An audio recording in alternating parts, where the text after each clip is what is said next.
Well, okay, good morning or good afternoon, even good night, depending on the time zone in which you are. On behalf of my colleagues and co-coordinators, Diana Mendez, Pedro Urquijo, Alfredo Peco, Timothy Lorek, and Antonio Chamorro, I welcome you to the Interinstitutional Global Seminar on Green Revolution, academic space supported by the Colegio Mexiquense, Dr. José María Luis Mora Research Institute, and the Environmental Geography Research Center of the National Autonomous University of Mexico. Well, it's an honor having you here at this 12th session at this Global Seminar on Revolution 80 years later. So on this occasion, we will have the chance to talk with two magnificent panelists about the Green Revolution in Russia. This session will be moderated by Professor Soledad Jiménez Tovar, whom I'm pleased to introduce. Well, Soledad Tovar is a research professor in the History Division of the Center for Economic Research and Teaching in Mexico City. She's a Latin Americanist. I don't know if I'm saying well. So from the National Autonomous University of Mexico, a sinologist from El Colegio de Mexico, and a social anthropologist by the Max Planck Institute of Social Anthropology in Germany. So her research topics include collective identities, memory, and relations between Russia, China, and Central Asia between the 18th and 20th centuries. And well, she has edited several collective books, and she published recently the book,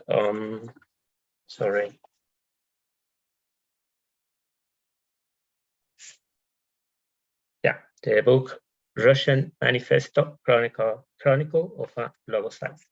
Well, please go ahead, Professor Jiménez, and I give it to you, please. Okay, well, welcome everybody. It's a real pleasure. It's a real honor for me to be the discussant this morning. And well, let me just introduce our presenters so we can go further with the seminar.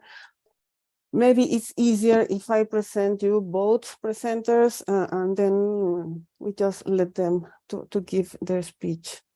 So I start with John Seitz. Sorry for the German pronunciation. Yeah, it's a matter of of the travelings I have done along my life. So he's an assistant professor of history at Tennessee Wesleyan University. He received his PhD from Iowa State University in the Rural Agricultural Technological and Environmental History program. His research focuses on the environmental history of the Russian Empire in the Kazakh steppe, with a particular focus on its agricultural and global aspects. He's currently completing revisions on a book manuscript based on his dissertation, tentatively entitled On Settled Science, Agronomists, Nomads, and the Kazakh Steppe Settler Colony, 1881-1917. So we're looking forward to read this book. And our second presenter today is Masha Fedorova. She's an assistant professor in the Russian Studies Department at Macalester College in St. Paul, Minnesota. Her research focuses on the transnational exchange of agricultural knowledge and technologies. She's currently finishing her book manuscript, Seeds of Exchange, that examines the agricultural exchange between the Soviet Union and the United States during the interwar period. So also, if you want to know more about these very intricate exchanges between the USA and the USSR, you are more than welcome to get acquainted with Masha's work. I really recommend it.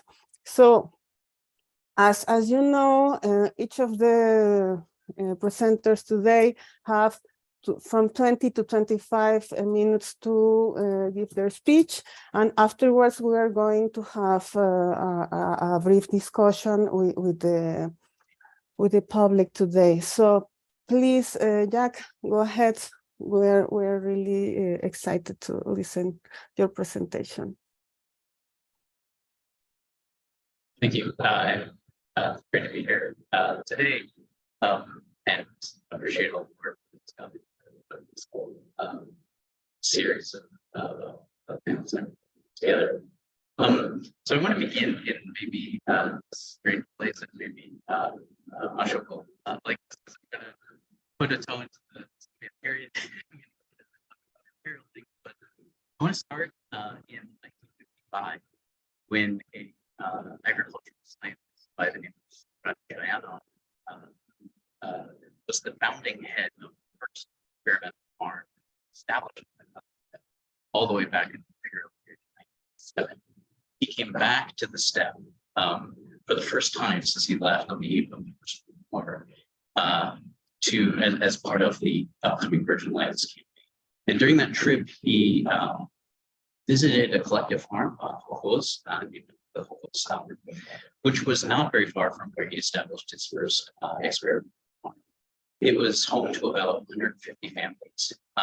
It had been created in part out of consolidation of settler communities, which had mostly been founded before 1917.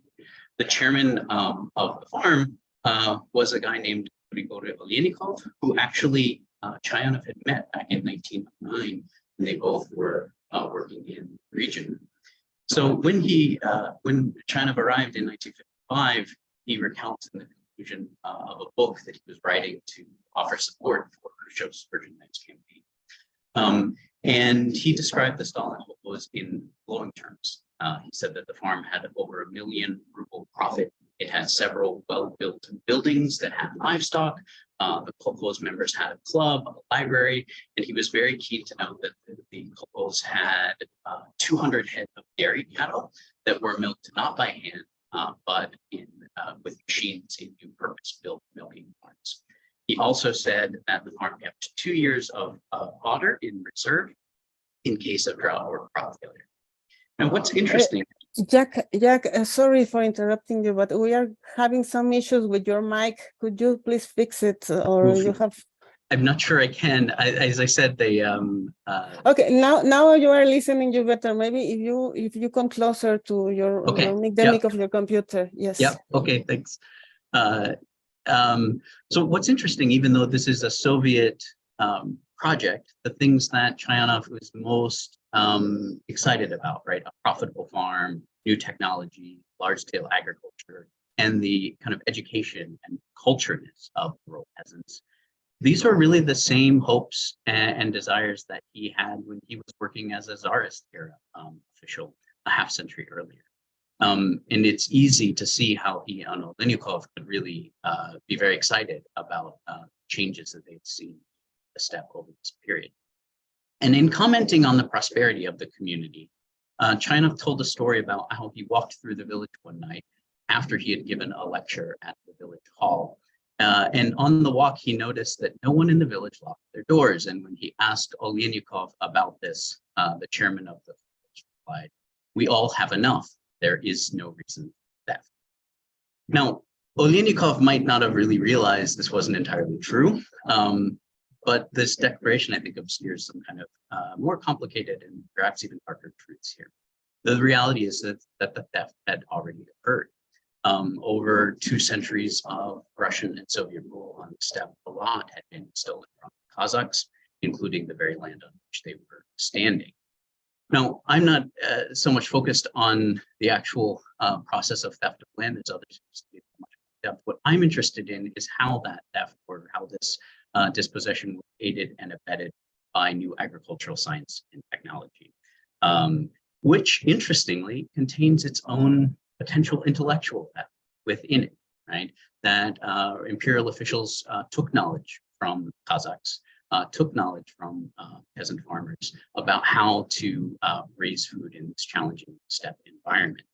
Now, that's not the only source of this knowledge. I think that actually it's important to note that there were aspects of modern scientific farming going on here as well, that the agronomists did bring new technologies, did bring certain aspects of book learning and important things.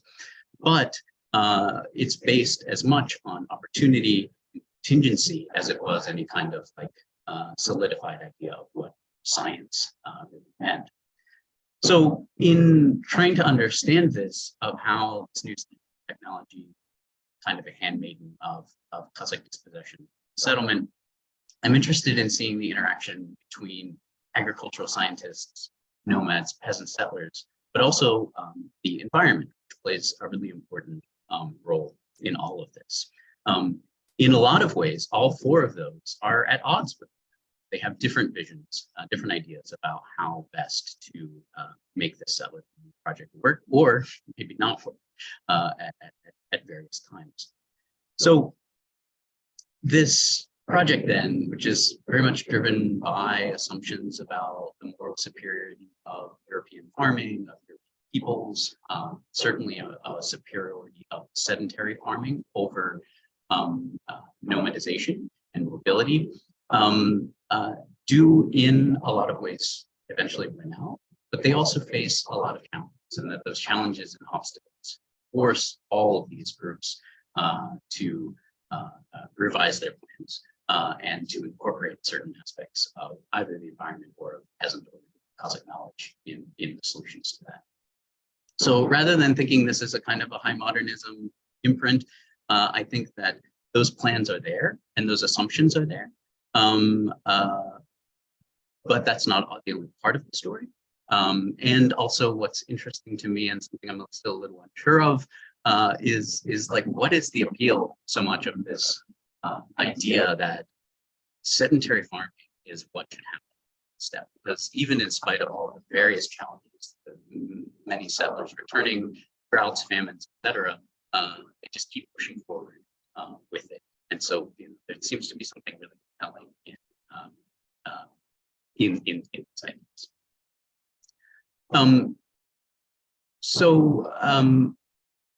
What I want to look at today is think about grains, in particular wheat and rye, which in the assumptions of the agronomists and of most of the peasant settlers who arrive in the Kazakh steppe, they just believed this would be the bedrock of any type of farming, right? It was the type of farming that they were most used to, and eventually it does come to predominate. A lot of this doesn't take place fully until the Soviet period, but today the Kazakh steppe is overwhelming grain producing region. Kazakhstan is usually, one of the top grain producers and exporters in the world. Now, I think on the other hand, it's really difficult to maybe overstate how hard it is to grow grain on the steppe, and in particular wheat and sometimes rye, but that is not going to stop them from trying. So in the process of this, one of the ways that agronomists working in St. Petersburg or working in Omsk try to solve the problem is by finding varieties of grain that are drought resistant. And so in 1911, 1910, 1912, there's a project led by the Bureau of Applied Botany, which is an office headquartered in St. Petersburg. And they will eventually send this guy named Vasily Benzin in 1911 and 12 on a seed collecting expedition to the steppe and to Central Asia in search of good varieties. And he acquires one variety that I think is rather telling in particular. Near the modern day city of Taraz in southern Kazakhstan, he comes across a Kazakh farmer by the name of Bazaraya, which is interesting because Kazakhs are supposed to be farmers, nomads. But this farmer was growing a type of rye that was drought resistant. He only had to irrigate the crop 3 times, and it seemed to have pretty good drought resistance. So this Kazakh farmer's seed then gets sent back to St. Petersburg, where it is then redistributed throughout the entire network of the empire. There's an exhibition held in Omsk, where peasant settlers in Siberia and come and see how good these varieties are and like themselves. And agronomists are also there. But also, there's another part of the story that seed explorers from the United States now have access to this seed. And when they take their travels to St. Petersburg or to Moscow, they will themselves take this variety along with other varieties home. But the history of this, sort of gets masked that it was actually originally a Kazakh.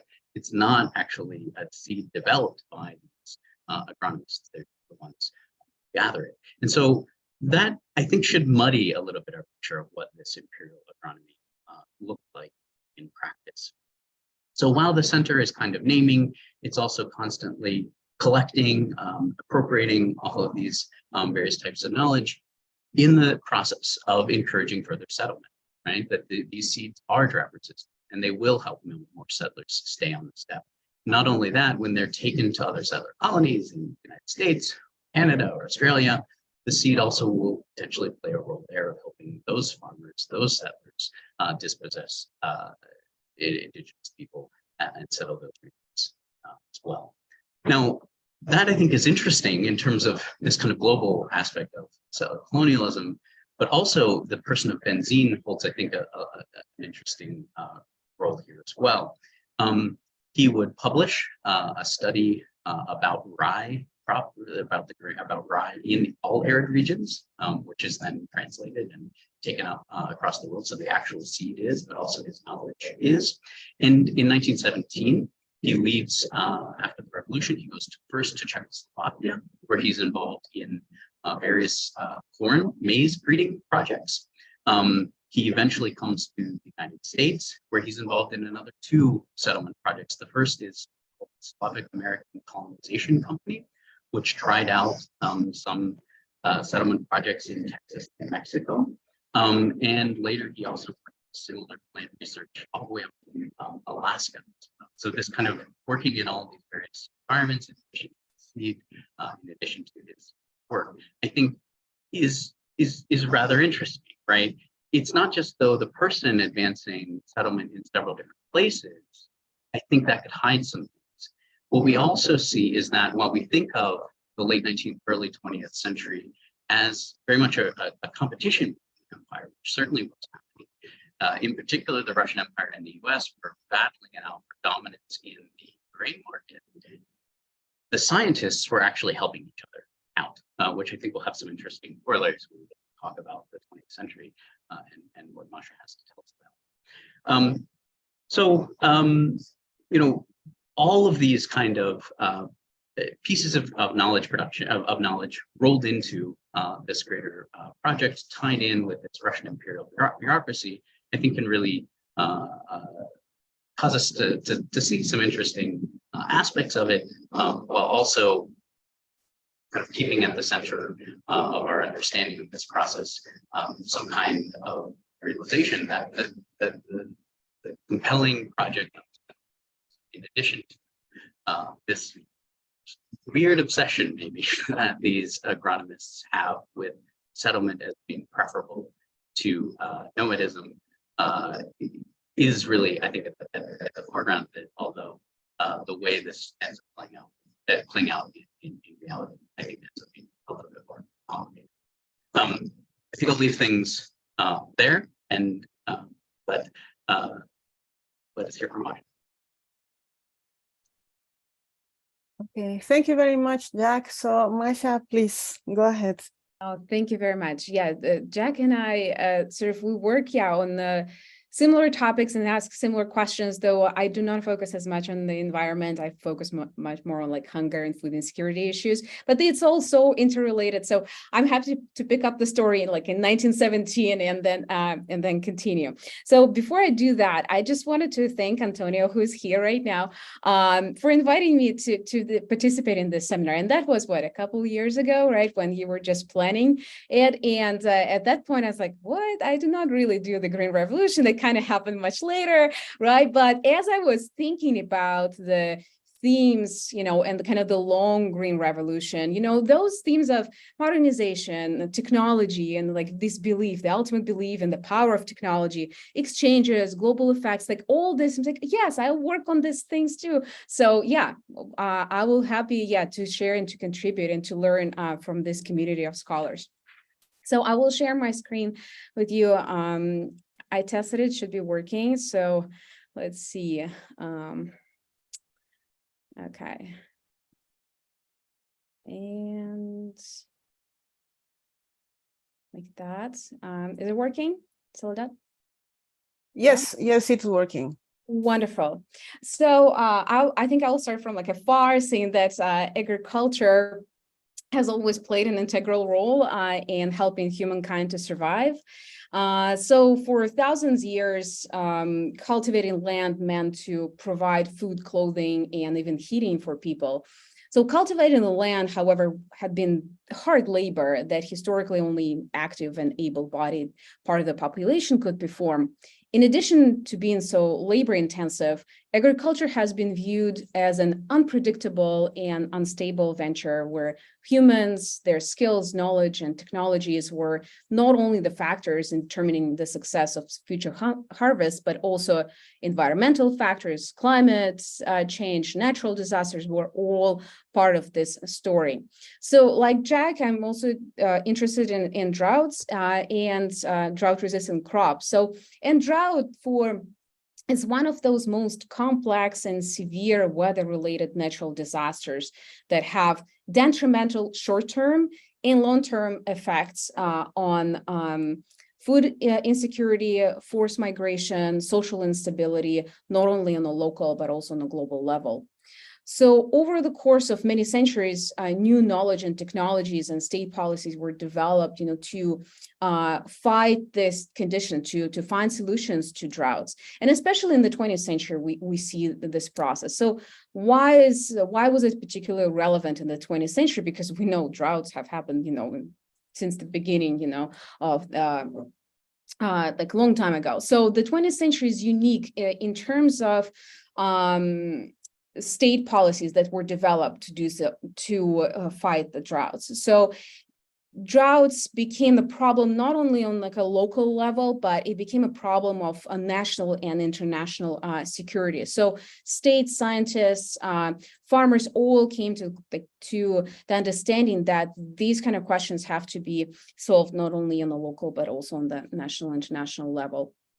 And at the beginning of the 20th century, we see that countries like the United States, European countries, Russia, and that's like my main focus, they recognize that starvation leads to, the droughts caused by starvation lead to instability. And of course, the best example of this is the 1917 revolutions.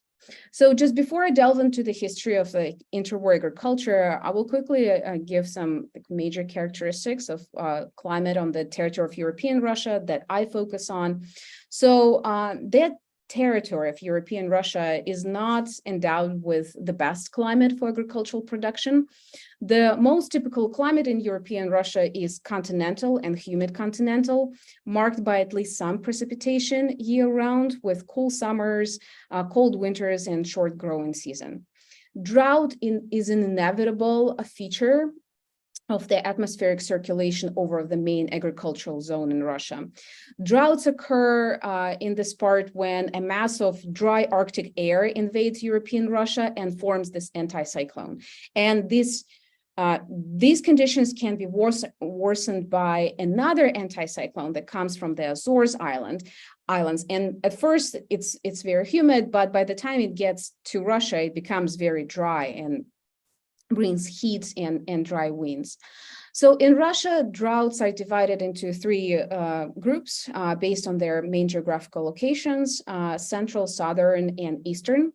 And the central type of droughts is the most disastrous as it affects the major agricultural regions. It's the Volga Basin, the Northern Caucasus, and the central Black Earth regions. And this particular type of drought occurred in 1919 and 1920.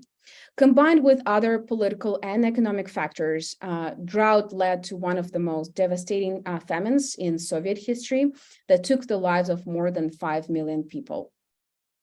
So, but just a couple years before that, so to provide some context, we see the First World War and the 1917 revolutions were this watershed moments in the history of agricultural production and food insecurity.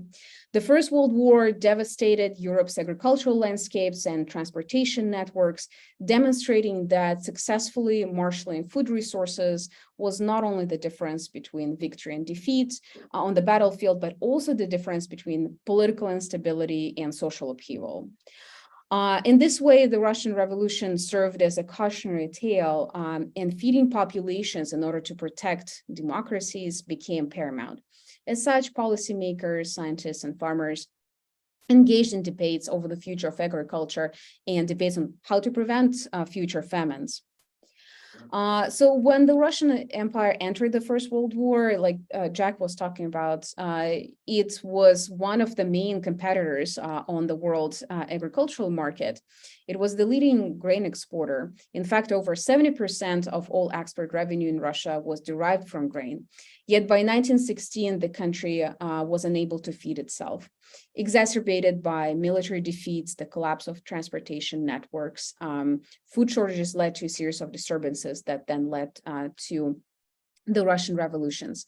And then when the Bolsheviks came to power, they inherited all these problems. And despite some of the attempts to fight this food insecurity, they ultimately failed. Even some of the changes that they brought in agricultural policies only worsened the food supply situation. So coupled with the two consecutive droughts that I mentioned in 1919 and 1920, these events led to the Volga famine.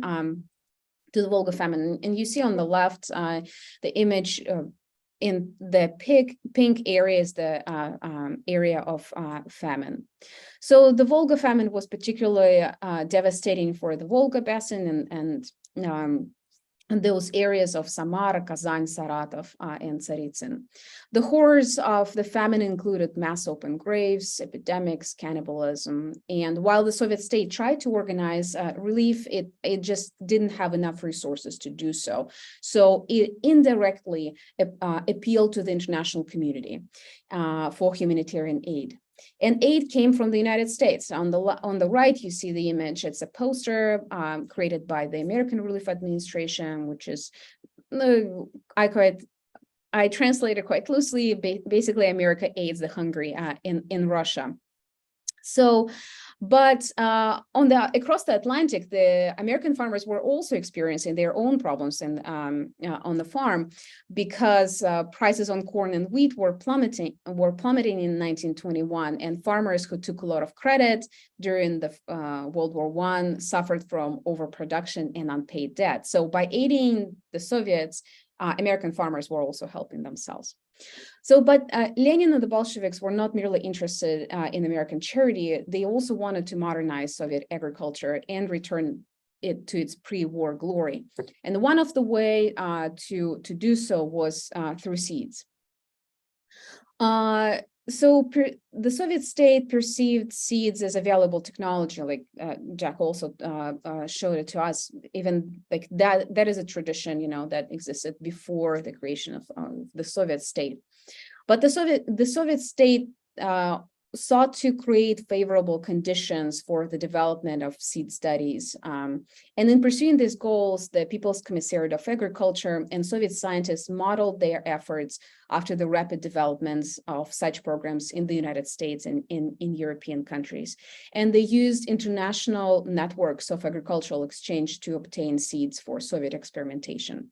So the Russian Agricultural Bureau in New York became one of the agencies that facilitated the exchange of seeds. So the exchange wouldn't have been possible without two people. And this is Nikolai Vavilov on the left and Dmitry Borodin on the right. So Vavilov was probably one of the most world famous geneticists and botanists.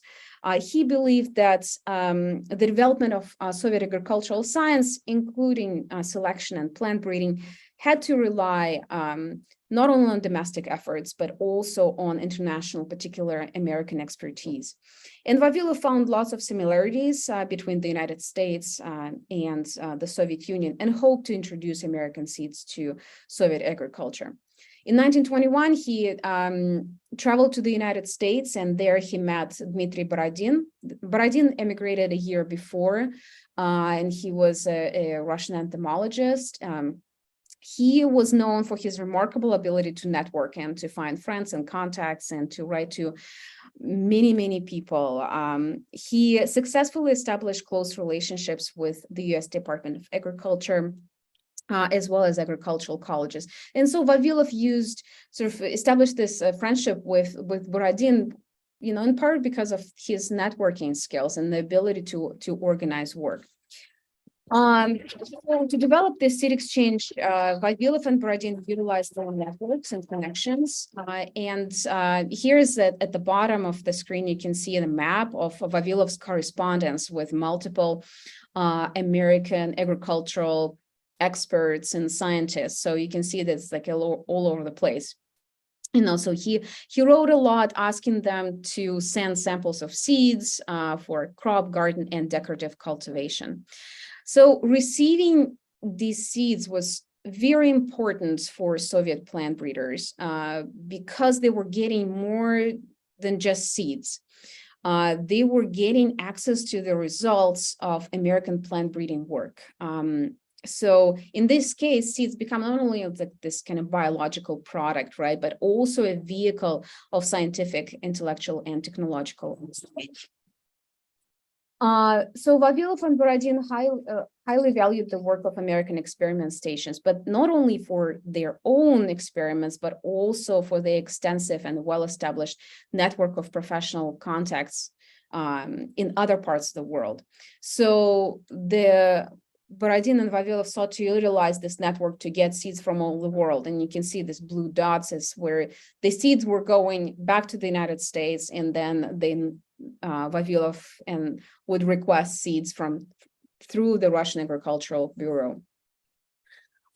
Seed exchange was not, however, unidirectional. In return for seed and plant samples acquired from the United States or other regions, the Russian Agricultural Bureau promised that they would also send seeds from Soviet Russia.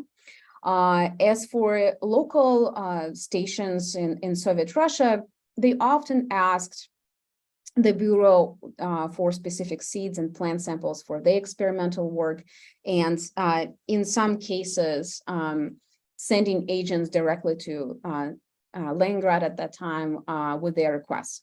So by the 1920s, multiple regional experiment stations in the Soviet Union were working with seeds that were shipped by the Russian Agricultural Agency in New York, that were shipped kind of from the United States.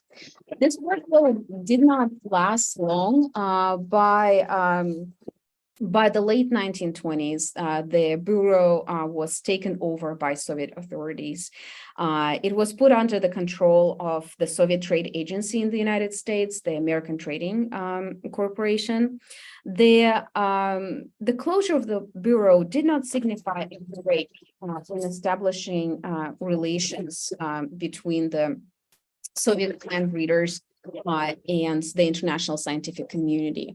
Over the course of the 1920s and all the way to the beginning of World War II, the American Trading Corporation will continue this type of work. However, it will be on a kind of smaller scale.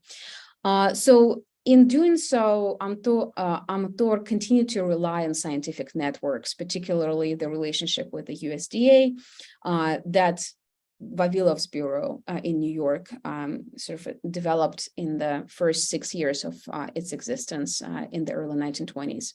Also, the declining role of the Bureau in New York did not curtail the development of Soviet domestic seed studies.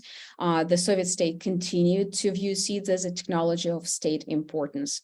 And finally, the story illuminates the efforts of agricultural scientists, geneticists, and experts to search abroad for solutions to local agricultural problems, particularly the ones that could lead to potential food insecurity.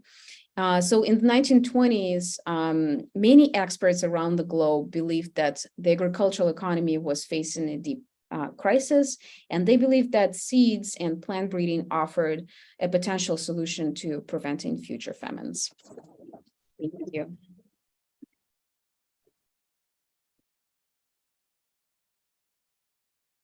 Thank you. Thank you very much, Masha, for this absolutely fascinating presentation. I think the two presentations complement each other. I mean, also the kind of research you do.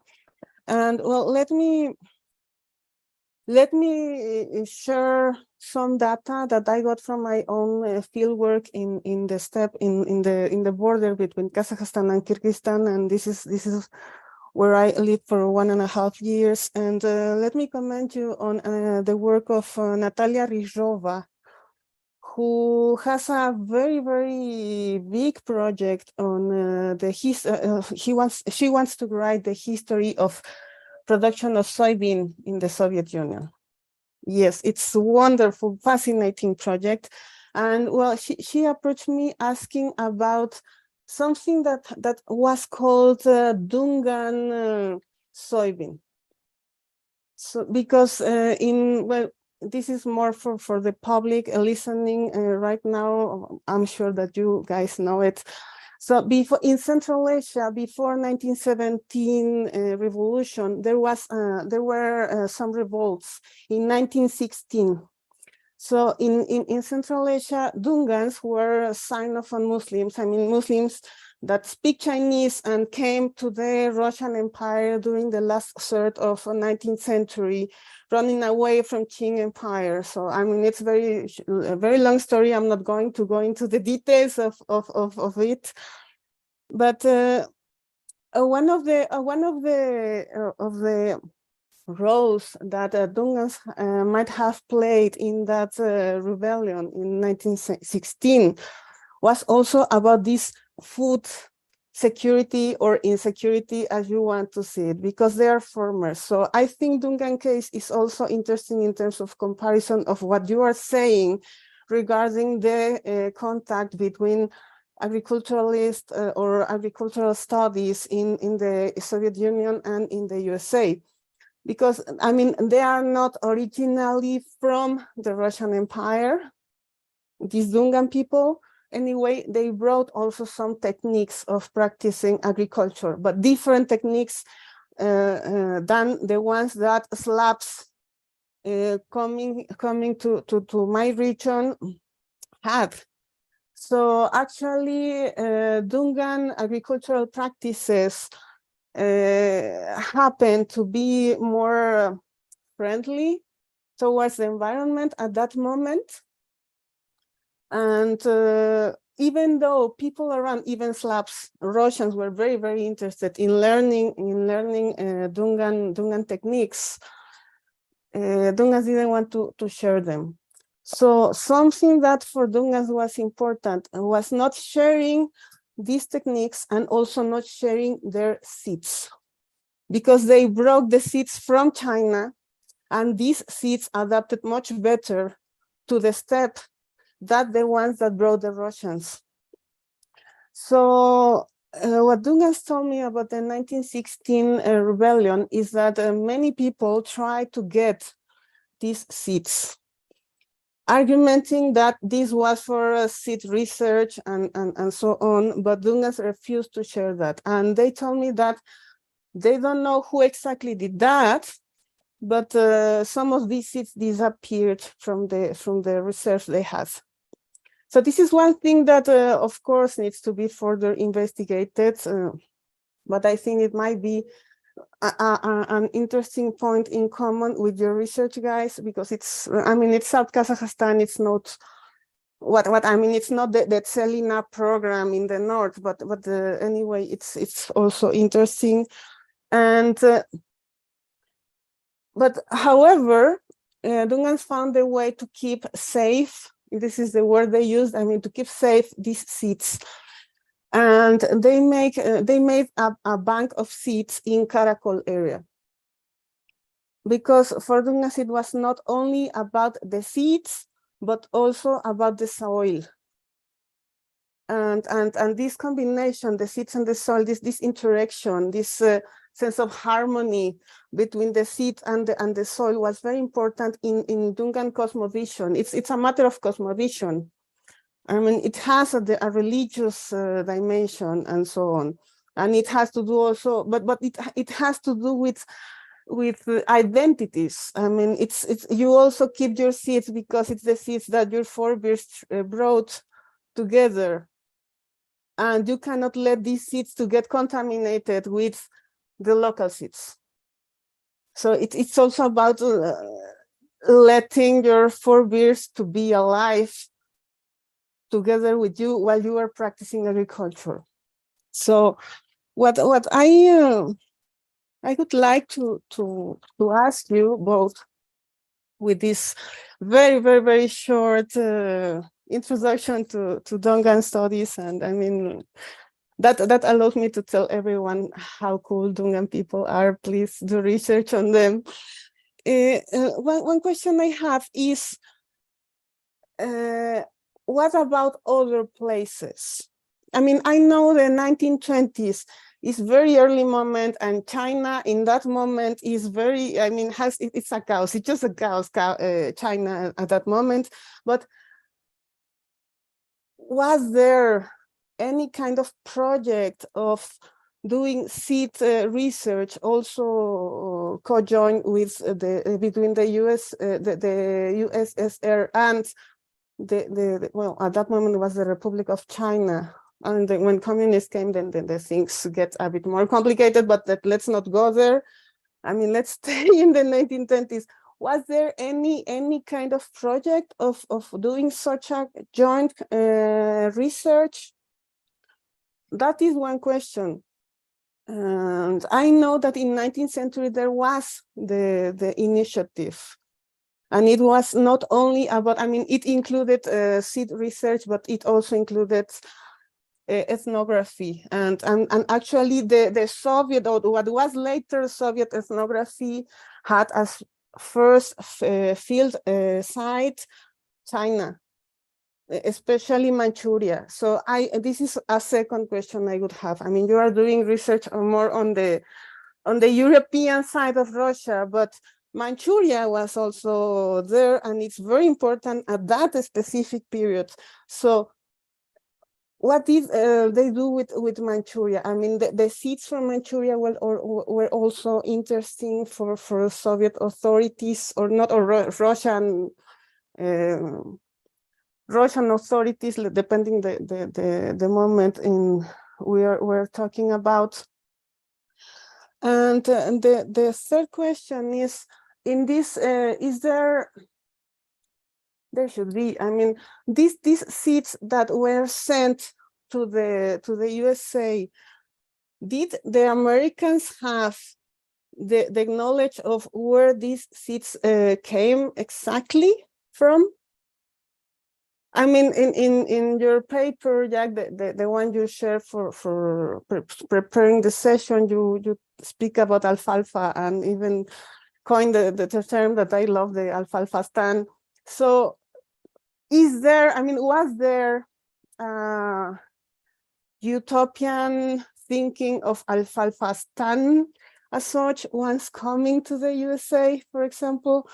I think I would close here, because I mean, I could just keep talking and talking because I'm so excited about this session today.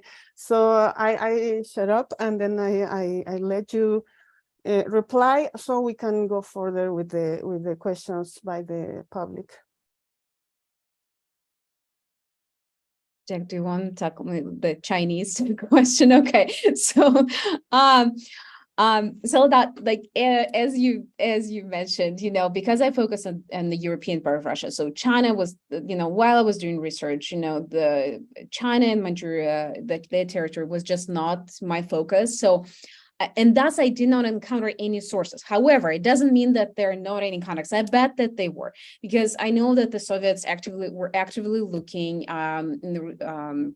in this kind of what they called Far East regions, like, for example, with Jewish resettlement to Birobidzhan and establishing, you know, the settlements colony there, they actively were working on agricultural projects there. And I know that Americans participated in those. Like, for example, in the 1930s, in 1929, the Soviets invite this agricultural economist from the Montana State University, M.L. Wilson, to observe a project near Rostov-on-Don. And Wilson does this for a couple of months during the summer of 1929. And then he says, well, why not travel all the way to Birobidzhan and kind of see what's going on there? So he takes the Trans-Siberian Railway and goes to Birobidzhan, and he wrote an entire report saying how whatever Soviets were doing was not working, and they were trying to plant wheat there, which just doesn't grow in that region. So he writes, and he gives his recommendations that I don't think that were followed by Soviet experts at all. So so that is as far as like my knowledge about that region. But I think it is just so worth exploring. So I hope that somebody will, take up this topic, and we can have like an edited collection on all these exchanges and all the things that are happening during that time.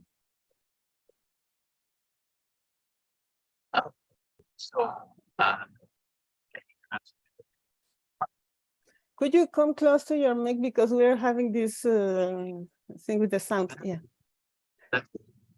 No. No. Okay. I think you're there. Okay.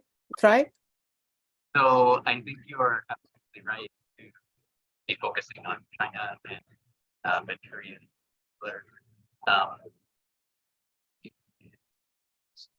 So many of the U.S. plant explorers, the two biggest plant explorers from the U.S. are Niels Hansen, who's more famous for alfalfa, but he's also interested in stone fruits, and he's interested in cold and drought crops because of places in the north, Minnesota, Montana, Dakota.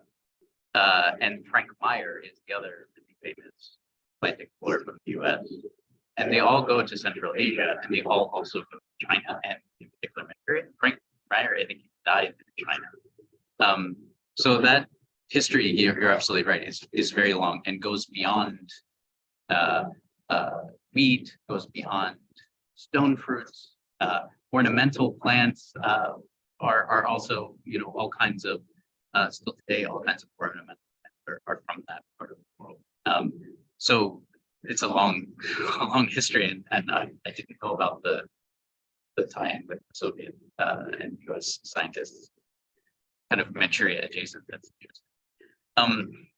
In terms of the seeds sent to the USA, it's mixed. So the people like Niels Hansen or Frank Meyer, they know themselves, and that's partly why they're attracted to going to Malaysia, because they think there's kind of environmental similarity, which there is to some extent. And the utopian thinking part, I think, is it's like a very old notion in the US, right? Like when the first English settlers or first English people are writing about what can we grow in Virginia, it's like we will have wine plantations and silk, and so they're always looking for some kind of plant as a silver bullet to fix it, and I think that there was certainly alfalfa. They built alfalfa palaces, like the Corn Palace in South Dakota. They built them out of alfalfa, bales of alfalfa. It very much, they thought, because it can both provide food for animals and also improve the soil, it must be magic if we can find drought resistance. So they were very interested in that, and Hansen was very interested in kind of utopian ideas. He's still working in the 30s in South Dakota, and he has interesting flirtation with the Soviets, goes back to visit, and there's an attraction there that those sort of 19th century US agronomists are kind of alchemists. They're not just sort of hard-nosed scientists, but they really do think that plants can change the world in ways they can control, which can change the world, but just not in ways they can always control. Okay, thank you. Thank you very much for attending my capricious question. So let me, please, I do invite the public to send their questions. I have one here already. Let me read it so everyone knows. It's by Shiny Varghese. Either of the presenters are familiar with the work of Dr. Basil M. Benzin, a Russian agronomist who worked in the USA in 1920s. If you are, have you looked at whether how his approach to agricultural development influenced Russian strategies, policies, if at all? So I encountered his name while I was doing research at the Hoover Institute, because that's where his papers are. The only reason I was not looking specifically at them, so I do not really cover this in my book manuscript, was that he immigrated a little bit later to the United States. However, there are other collections at the Hoover Institute that are very interesting, and they're about now the two names are escaping me, but anyway, these two agronomists also immigrated from the Russian Empire, and then they went to Czechoslovakia, and they spent some time there before immigrating to the United States, kind of the same trajectory as Benson had. And then in the early 1930s, they decided to establish it was called the Russian Agricultural Society in the United States, that would sort of gather all former Russian agronomists together, and they would share their expertise on Russian agriculture. Plus, it was implied that they learned something, from American agriculture. So these kind of two types of expertise will be, combined, and they try to develop, they hope that Stalin's regime will fall eventually, and that they will be able to come back to Russia and to bring their ideas and expertise back to Russia, now that the expertise had been enriched by their American experience. So that is, again, as far as my knowledge is concerned. But his story is very, very interesting and worth researching. So he was the guy who found the rye that I was talking about. Found the rye, took it from this Kazakh. Then he goes to Czechoslovakia, then to the US, and he goes a little bit outside of my time period and my focus. I didn't know that he was involved in that immigrant project, which sounds fascinating. I bet he was. Yeah, I think I cannot remember the two other Yes. It makes a lot of sense, because I think he was also very involved in the Russian Orthodox Church, or the offshoot. I think that's how he got involved in Alaska then, was trying to work with those groups, because before that he was more interested in dry places. But thank you for this question. And thank you. And also the Mexico, he was involved. I saw somewhere that he was involved with this Texas and Mexico project, but I don't think much about how far, and I haven't had time to delve very deep into that. But I think Diana Mendez Rojas has a question. Could you please tell us? Thank you. Yes, thank you, Soledad. And thank you, Masha, for your incredible presentation. I have a question for you on the role of expertise. I would like to ask you to elaborate more on the conception of the place of technology addressing problems such as famine, both in its environmental and social background. I think that the reflection on technology and technique and domination of nature, it's one of the most important bridge between the Soviet and American positions. That's why I'm asking this. And it's very interesting to realize how rich is this these places with interchange about seeds and about knowledge. Thank you. Thank you for your question. Yeah, so there was some break in connection. So just let me restate the question, and if I'm wrong, then you can, please correct me and asking again. So you're interested in the concept of technology and how it kind of sort of is applied to fighting famines, or is it like, am I getting that wrong? Yeah, precisely. I would like to know more about how you think that Americans and Soviets converge in the idea of giving technological and technique for solution of social problems. That it's something that I see in common. Yeah, so I think that what we, what scholars have established, like since probably the 1970s, is that there was like technological transfer from West to East, particularly from the United States. But there was also, of course, German technology and the other European countries' technology that was imported to the Soviet Union during the interwar period, especially in the 1920s up till late 1920s, to propel Soviet modernization. And for the Soviets, technology was this kind of ultimate tool, to improve, industry and agriculture.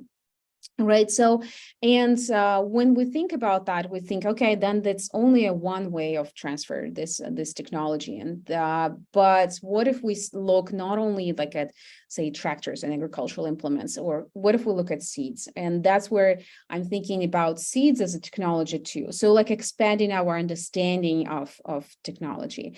And when we do this, when we look at seeds, we can also see that it's more of an exchange, that the seeds go, back and forth, rather than, just one way, say, if we look at tractors only. So another way of, that I can engage with the concept of technology is that technology does not function, by itself, without the social context. And when I look at it, like, I see that in addition to when Americans bring technology to Soviet villages, they understand that they need the cooperation of peasants, local authorities, central authorities, etc. So it becomes kind of this social problem. And the third, my third methodological approach was when I was looking at sources, I was looking at lists of technology that Americans were bringing to Soviet farms, and I expected, okay, tractors, right? That's number one technology, but the most important for them was a telephone and a car. They all wanted that, right? Yeah, tractors were wonderful, but in order to say communicate about when the tractor is like broken or something, and to get to faraway villages, they needed those tractors, or they needed those American cars. So they also transport this. So it's sort of this kind of accompanying technology that is really important too, for the whole agricultural experiment to function. So just in short, in my work, I see technology, agricultural technology. I try to kind of expand and see it in unexpected places.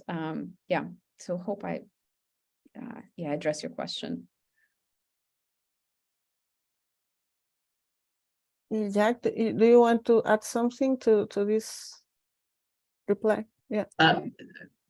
Maybe it's connected. I was thinking about something I wanted to say about the Dungan soybean agriculture and China, that the sources of these and like who invents them is, the very seeds then that are being brought over from the United States, it's very likely that they were at least part of their landrace came from seeds that already came from Russia originally, right?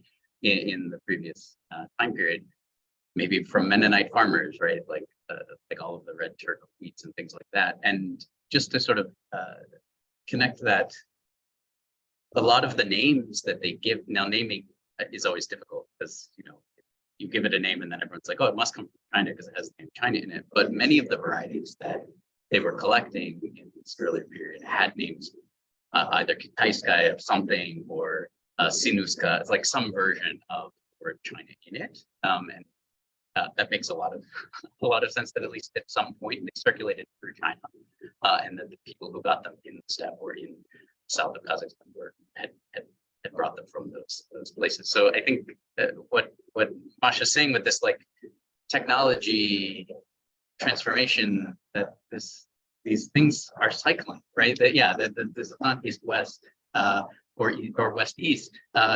It's cycled and everything is mixing all together. Yeah, you're absolutely right. Let me just, Shiny Varghese was kind enough to add a bit on this benzene, and saying he focused on applying ecological methods to research on crops. So I only want to add this little comment. So is there any other questions from the audience?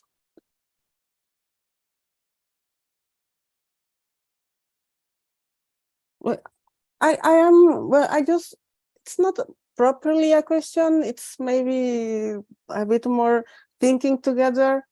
So I would say that this massive campaign called Karenizacja, during which in the 20s and 30s, 20s and 1930s, maybe in that moment when the ethnic composition of the Soviet Union was designed, and the classification, and who would have the right to have their own republic, etc. I mean, it's there's a lot of literature on the topic, and it's growing like every week. So I mean, we don't need, maybe we need more, but it's, I mean, it's it's a topic that has been researched, but maybe in the degree that this Karenizacja was accompanied by ethnographies, like deeply researched ethnographies, maybe there should be some information of local seeds.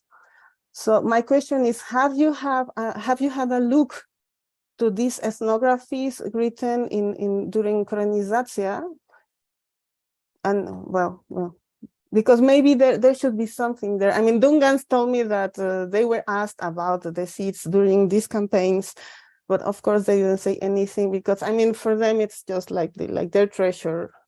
So, but maybe for other populations, I mean, Slavs, I am almost sure that they should have shared something. Yeah, it's more a comment rather than a question. Sorry, we make this joke in Mexico, like more than a question, I have a comment. So well, now that I have done that, I accomplished my dream in life.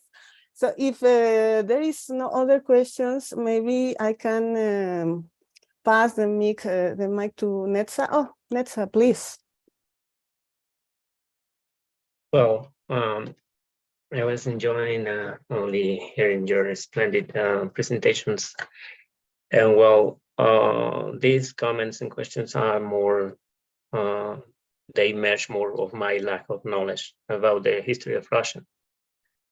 But well, the first one is what Jack is about the alfalfa, because I had made some research about the alfalfa and its importance in the match of the milk industry in the United States, and well, the circulation of the different varieties of alfalfa between Kazakhstan, Russia, and the United States. So, but I think, well, even in the 1950s and 1960s, the alfalfa had a big importance in the United States. So, but it's a very paradox, you know, that in Russia, at the same time, I don't know, in the regime of Khrushchev, I don't know if I'm saying well, and well, about the book of El Dorel, about the corn crusade,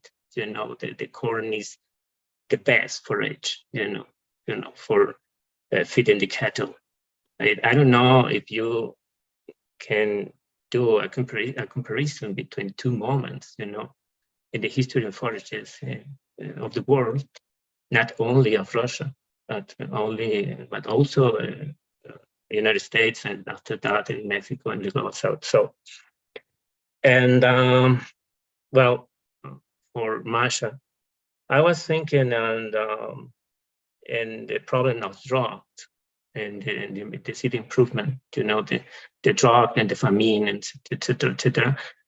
And I didn't know about this, the history of Russia and all these problems. And I was thinking if maybe the narratives, between the research on drought and famine and seed improvement of seeds, maybe we can see another influence in these narratives about development and drought and seeds, etc., improvement of seeds. Thinking, for example, in the case of Mexico and Brazil and other countries in the global, so that,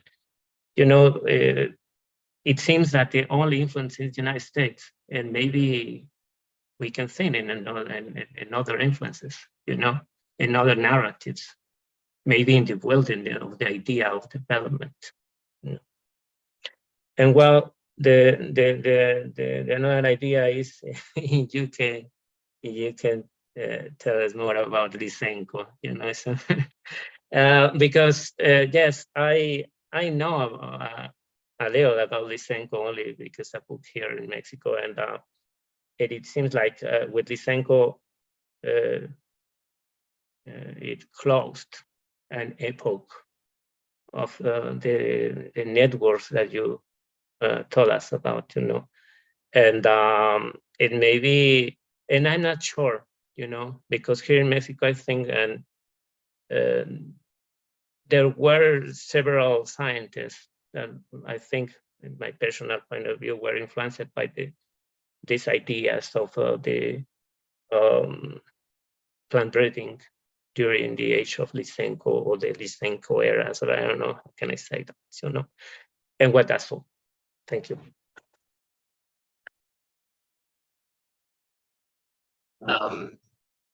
That's a fascinating idea, and I haven't given it much thought. Like, I don't think too much on the Virgin Lands anymore, even though that's how I started thinking about Central Asia.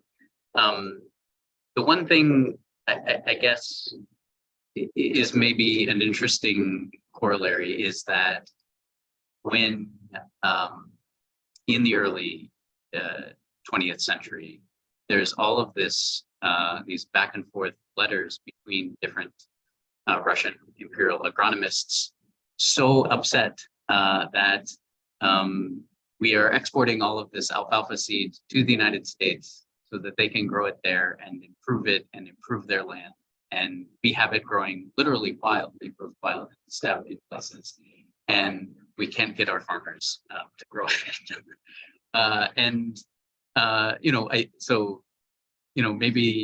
Maybe it's always you want what the other people have because you think it's the right thing. I think also part of it though has to do with climate.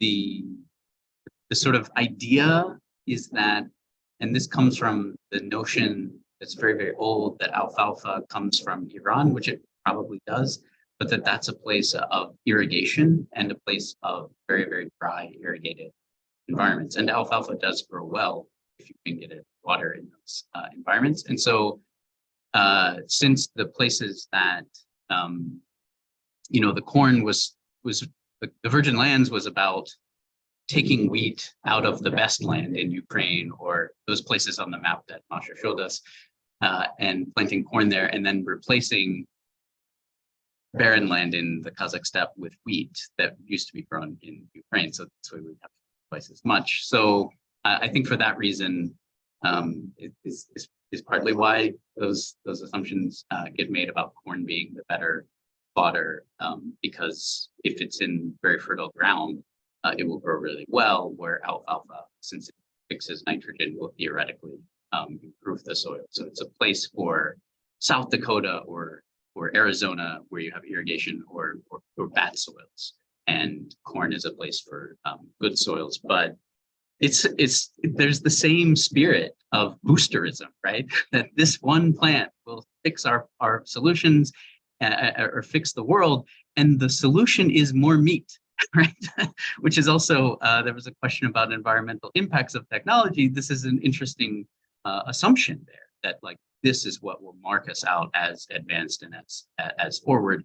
Sometimes in the US case, it's more about dairy than meat, but still animal products. So it's interesting. I hadn't thought about it. So it's a wonderful comment. I'm going to be thinking about it for a while. So thanks. Yeah, I just wanted to add that a comment about corn. So corn, so I found corn campaigns in the 1920s with the Soviet search for these drought-resistant crops. So they look for wheat, of course, because that's like the main grain, right? But they also importing corn a lot, and they try to experiment that in southern Ukraine up until the late 1920s because of the technological problem. Because everything was great, corn was growing wonderful, but then processing it was a problem, because purchasing the equipment from the United States was very expensive. Coming up with their own, it takes some time. So we see also this sort of like environments, yes, but then technology, the technology becomes a problem. So and they start sort of this reversal program where like, okay, we will not plant corn anymore, we will plant wheat again. But then the idea comes back in the 60s with Khrushchev and his corn campaigns.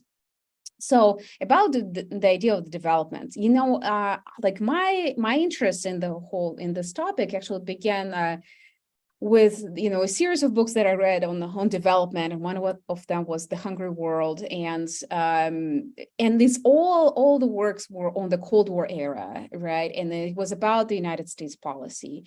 And then I started thinking about food history and the First World War and how that impacted the food landscape. And I could see that similar ideas of development, they were not as organized as those kind of development projects, right? Kind of big science projects as the Cold War era, that these were carried out more by individuals or smaller agencies. But the idea of modernization, of the boosterism that Jack just, talked about, they're there. We can see them much earlier than this, development projects. And the idea of placing the United States at the center of our narratives is also something that I've been thinking about. Yes, I started like as an American historian, so the United States sort of there, but I could, as I was looking at primary sources, I could see that there are so many other places that are involved in this exchange, and the questions start coming out like, what is the role of Egypt in all of this, right? What is the role of Morocco?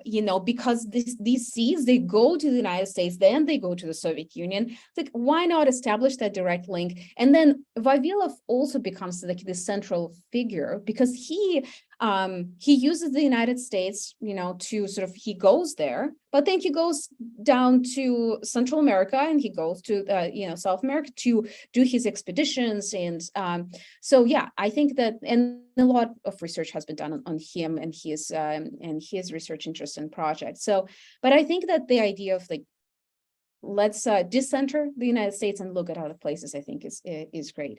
And then about Lysyanka and the 1930s, about the kind of this closure.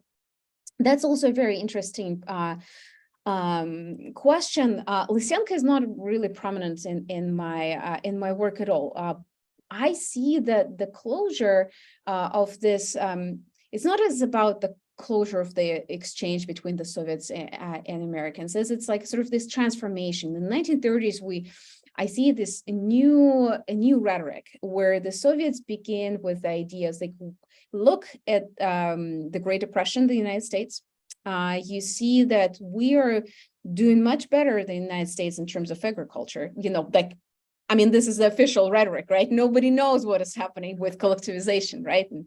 And that is the kind of, you read works of agronomists in the 1930s, and they're all praising Soviet agriculture and we are much, much better than Americans. But also, on the American side, there is like a wave of anti-communism, and those Americans who travel to the Soviet Union to observe experiments or to participate in them, they sort of try to hide the fact that they've been to the Soviet Union or they shared some of this kind of communist ideas. So it's kind of on both sides. It's not only, Stalin's repressions, but there's also American anti-communism involved in this kind of transformation of this exchange. But it's still happening. I could see like Soviet delegations still went to the United States in the 1930s. We have another question by Rajeshwari Raina. I hope I pronounced it properly, sorry. Thank you for the fascinating lectures. How is Chayanov taught in the Russian agricultural science economics? Please bear with me for asking something that you did not discuss.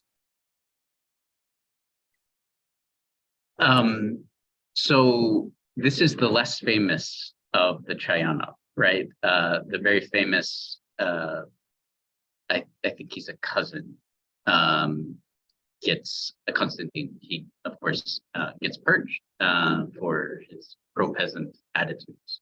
And what this Chayanov, Sokrat, that I was talking about, he makes his name, and it gets very closely associated with kind of inventing this field that they call applied experimental agriculture, or something like this, basically.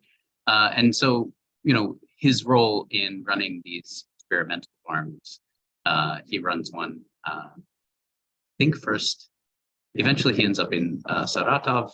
This is his second farm, but it's the only one they ever opened in the Kazakh steppe at Timirsky. It's still there today. It's the, I think it's the experimental farm, and they do all kinds of experiments with saffron.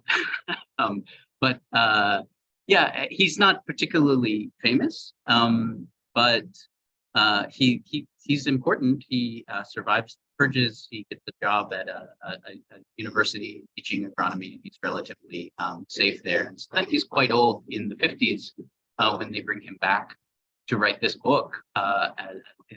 It's published in 1953.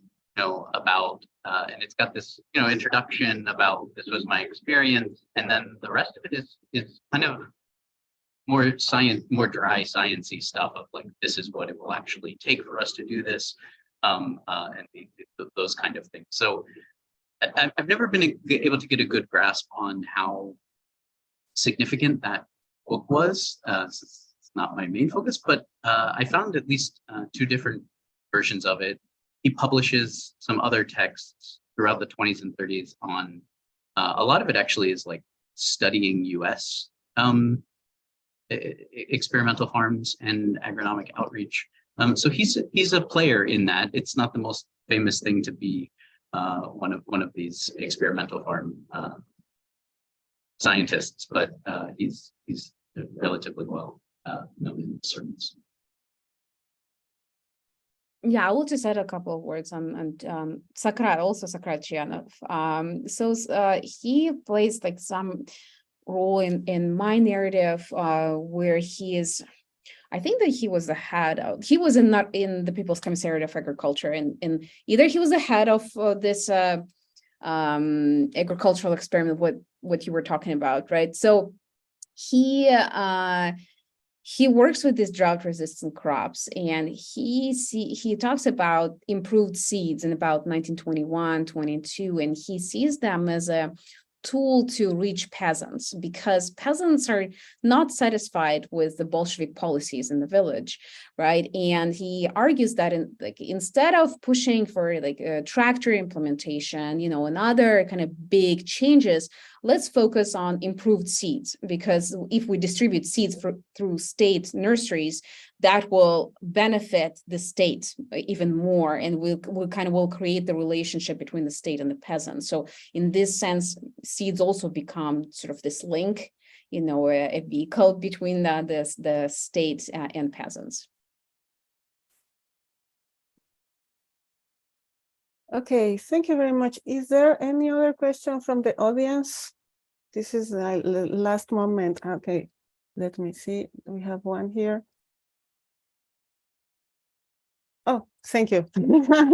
Rajesh, say thank you. Yeah. Okay, is there any other question, or you want to thank the presenters? Okay, it seems like we have finished a very fascinating discussion today. Thank you very much to Colegio Mexiquense, Instituto Mora for inviting us, for hosting us today. Thank you very much for Masha and Jack to share the research with us this morning. Well, we discussed it before, Hanel. It's sunny morning in Mexico City.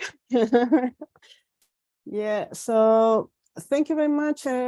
Well, please join us for the next session. Netza, do you need to give any information on the next session of the seminar? No. Only, well, invite to everyone to the next session that will be held on September 12th. Okay, and we will discuss the case of the United States. Ooh, so the things are getting much more interesting and much more tense with any session, with every new session. Okay, so well, please have a nice day and thank you for joining us today. Thank you so much. Thank you. Thank you, Masha. Thank you, Jack. Thank you, Soledad, for being here today.